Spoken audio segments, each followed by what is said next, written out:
Bonjour à toutes et à tous. Nous sommes bien sûr TV Chandelier, la chaîne qui répand la vie de lumière.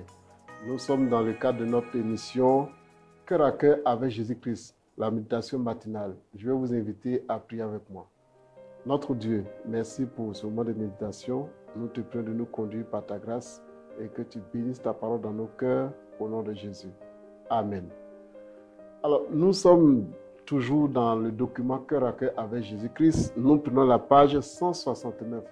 La page 169 et le thème d'aujourd'hui c'est la victoire de Jésus-Christ sur la honte. La victoire de Jésus-Christ sur la honte.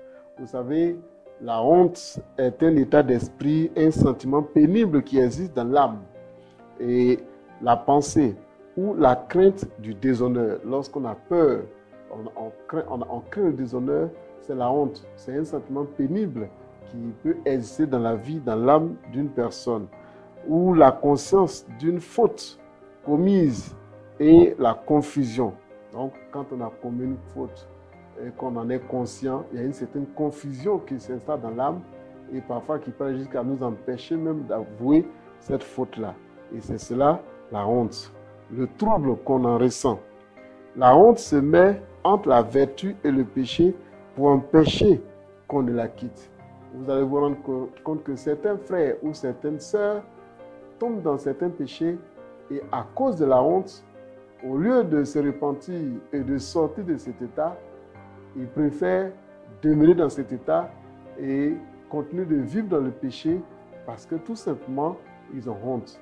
Et la honte devient un problème pour leur délivrance, pour leur repentance et surtout pour leur délivrance.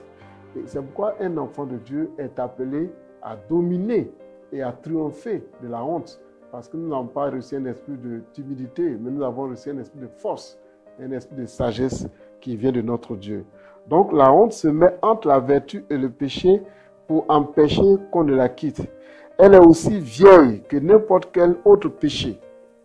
Vous savez que lorsque Adam et Ève ont péché contre Dieu dans le jardin d'Éden, dans le livre de Genèse, chapitre 3, versets 7 à 8 que vous pouvez lire, nous nous rendons compte que lorsque le Seigneur venait vers eux, ils se sont cachés. Quand Dieu a posé la question, où es-tu? Adam a dit à Dieu, j'ai entendu ta voix et je me suis caché. Mais pourquoi Adam s'est caché? Il s'est caché parce qu'il s'est rendu compte de son état, mais surtout parce qu'il avait honte. Il avait honte de croiser son Créateur, de croiser Dieu qui lui avait donné des recommandations sur la conduite à tenir dans le jardin d'Éden. Il ne fallait pas manger le fruit défendu. Et la Bible nous dit que lorsqu'ils ont mangé ce fruit, ils se sont rendus de leur état, de la nullité de leur état, et ils en ont eu honte et ils se sont cachés. Et donc la honte est aussi vieille que tout péché.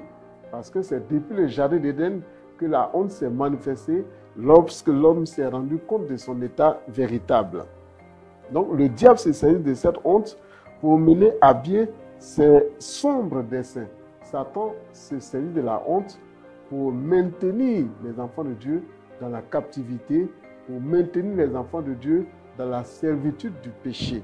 À cause de la honte, beaucoup d'hommes et de femmes demeurent dans la servitude discrètement, sont asservis au diable, sont asservis aux démons, même parfois sont asservis à des individus à cause de la honte. Et c'est pourquoi aujourd'hui, je voulais vous encourager à triompher de la honte pour cette journée, que nous puissions triompher de la honte afin de bénéficier des grâces du Seigneur. Et quand vous prenez dans votre document, vous vous rendez compte que la honte non confessée ronge le cœur et entraîne à la malédiction, à des maladies graves, des troubles mentaux et autres négativités, même la mort. Lorsque nous prenons le psaume 40, le verset 15, que je vous invite à lire, le psaume 40, le verset 15, que tous ensemble, ils soient honteux et confus, ceux qui en veulent à ma vie pour l'enlever, qu'ils reculent et rougissent, ceux qui désirent ma perte. Donc vous voyez que là, le psalmiste proclame la honte comme une malédiction pour tous ceux qui en veulent à sa vie. Bien-aimés frères et sœurs, qu'est-ce qu'il faut retenir aujourd'hui de cette méditation de la victoire de Jésus-Christ sur la honte? Nous savons que notre Seigneur Jésus est mort pour nous et pour que nous soyons délivrés des emprises esclavagistes de Satan. On peut lire cela dans Colossiens le chapitre 2, des versets 13 jusqu'au verset 15, et aussi dans 1 Jean le chapitre 2, le verset 28. C'est pourquoi nous devons demeurer sereinement en Jésus-Christ. Il ne faut pas vivre dans la honte et dans la confusion cette journée. Aujourd'hui, Dieu vous donne l'occasion de triompher de la honte partout où vous serez, afin que votre vie soit épanouie et que vous puissiez marcher dans sa volonté. Que Dieu vous bénisse. Nous allons nous incliner et je vais vous inviter à prier pour que nous puissions dominer la honte aujourd'hui et pour toujours. Seigneur notre Dieu, tu ne nous as pas appelés à la honte. Nous devons dominer la honte, triompher de la honte. Je te prie pour mon frère, pour ma soeur qui vient d'écouter cette méditation, que cette journée nous puissions tous, partout où nous serons, dominer, triompher de la honte au nom de Jésus. Gloire à toi Seigneur parce que tu le fais pour l'épanouissement véritable de chacun de tes enfants.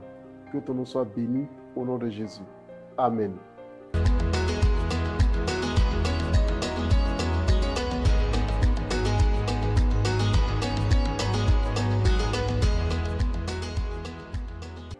Alors que le Seigneur vous bénisse. Avant de nous quitter, je voulais vous encourager à vous procurer de ce document de méditation cœur à cœur avec Jésus-Christ, puisque c'est dans ce document que nous puisons la méditation de chaque matin.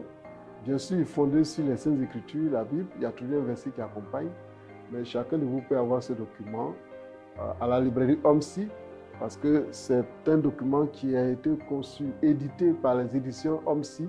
Donc vous pouvez trouver le livre de méditation à la librairie OMSI, au siège des œuvres et missions à Yopougon en Côte d'Ivoire. Que Dieu vous bénisse et à bientôt.